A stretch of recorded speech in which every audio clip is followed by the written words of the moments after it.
Ceci est notre terre, là où l'homme survit. Mais jusqu'à quand? La situation va mal, très mal. Le niveau de pollution sur toutes ses formes augmente de plus en plus. S'ensuit la déforestation où nous comptons environ 29 400 000 hectares de forêts rasées en un an, soit l'équivalent de la superficie de l'Italie, ce qui en partie participe au réchauffement climatique qui cause la fonte des glaces. Entre 2011 et 2014, l'Antarctique a perdu 125 milliards de tonnes de glace, soit 125 000 milliards de litres par an. Sa fonte totale entraînerait une élévation du niveau des océans de 60 mètres. Rajoutons les tonnes de produits chimiques et déchets qui sont déversés dans les océans. Bientôt, l'humain nagera dans des océans de produits chimiques. Les ours polaires disparaîtront parce qu'ils n'auront plus où vivre. La température de la Terre ne sera plus supportable. L'une des principales causes de ces changements est le gaz carbonique.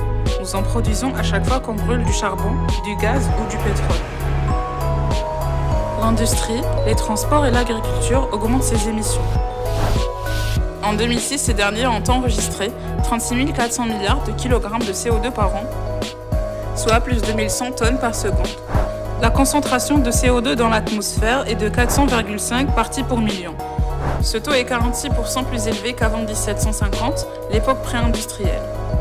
L'utilisation des énergies renouvelables est recommandée, telles que l'énergie solaire, l'énergie éolienne, l'énergie hydraulique. Ces énergies qu'on peut nommer énergie propre pourraient diminuer les émissions de CO2.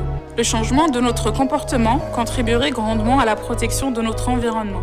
L'utilisation de voitures hybrides qui sont bien moins polluantes que les voitures classiques. L'utilisation de chauffage électrique. Le tri sélectif et le reboisement.